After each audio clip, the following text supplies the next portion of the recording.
Here to see the first replica of the first seaplane here in Windermere. One of its kind, so let's go see it fly. It'll be amazing. Come on.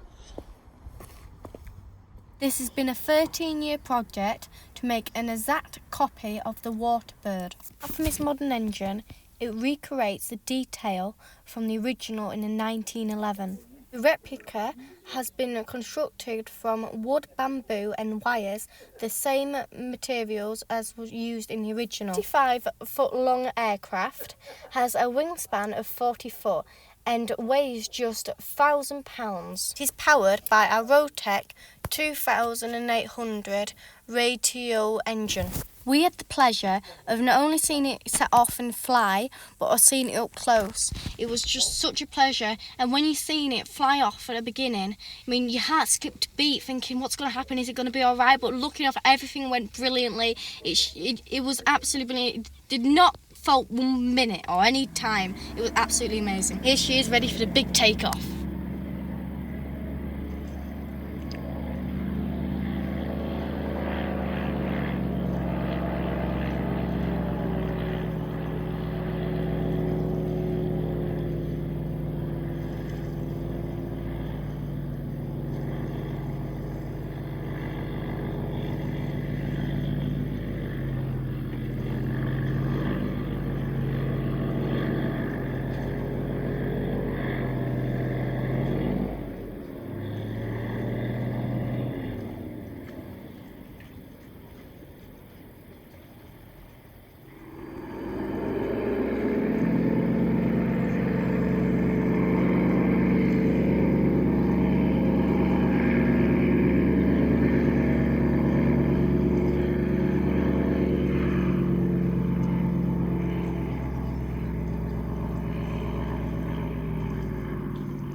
And then we got the chance to speak to Pete, the pilot.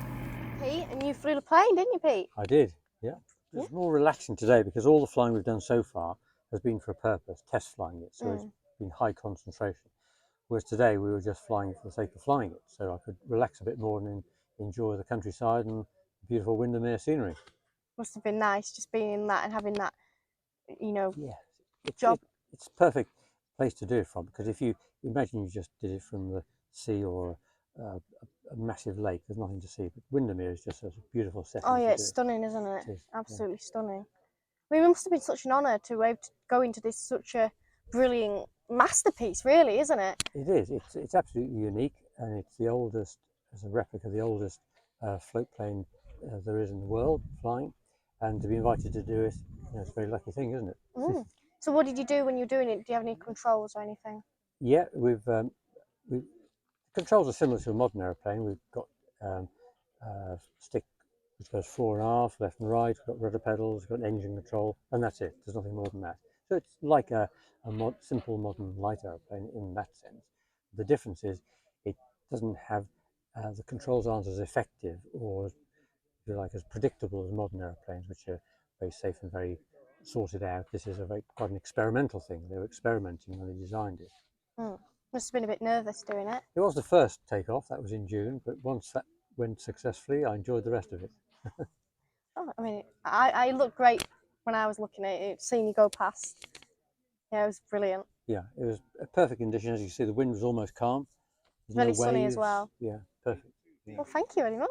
Pleasure. Thanks. Nice to see you. Pete in the seat, ready to fly.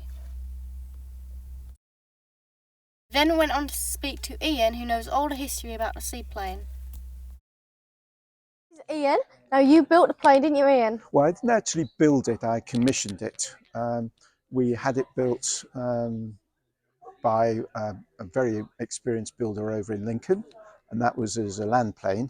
And then we have now converted it with the floats to its original seaplane configuration. And here we have a photograph of the original.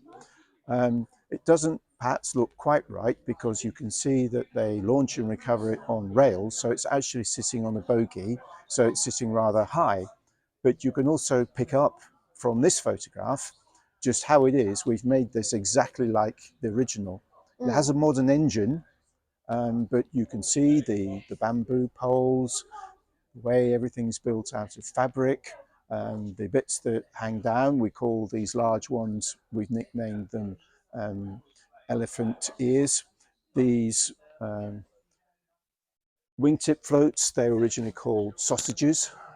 So things do pick up with a nickname, but everything's the same configuration. You see that the engine and the propeller, unlike a modern aeroplane, is behind. So the structure of it is exactly like the original was in 1911. How long did it take you to build the whole plane? As part of our construction program, we had a couple of university MSc studies, and they in themselves take a year. So this all adds to the timescale. But maybe something like 5 or 6 years within the building, and then delayed whilst we wait for official certification and various expert reports, because we have the aero side, and we also now, because it's a seaplane, have a hydro side. So therefore different experts with different skills, and they all need to be brought together and work together. And we don't actually have anybody who has skills for aero and hydro, but together they work, and we commissioned reports. And fascinatingly, the computer said it would all work, and it did. In the first place. Well, it wasn't me. A descendant, the great nephew of the guy who commissioned the aeroplane, he found some original documents and he came up with the idea. So I actually only came into the project when it'd been going for a couple of years. So he just wanted to repeat what had been done in 1911 and to create a heritage centre here at Windermere for seaplanes. Talk me a bit through it. Sure, absolutely. First of all, the engine and the propeller are at the rear, unlike a modern aeroplane. You can see as we stand here, you can see through the fabric to the ribs of the aeroplane. It's a bit like a skeleton. And you can also see going down the wings, all this is stitched by hand. And it's a kind of skill that there aren't many people around to do, maybe a bit like thatched roofers perhaps. And because it doesn't have a fuselage as such, we've got the bamboo poles and we've got all these wires, and it's the wires from which it derives its strength. A bit like a And bridge. like that. And you'll see that at the end of each end of the wires is what we call a turnbuckle. And the original company that built the land plane in 1911, they invented this turnbuckle. Oh, did and you they? sometimes see that on modern fences and things, but that's how you get the tension in the wires. And as I say, because it doesn't have, it's very unconventional by modern standards, and it's the wires that really hold the structure together. Run. Okay, well, looking above where the pilot sits, and we can see there are two tanks.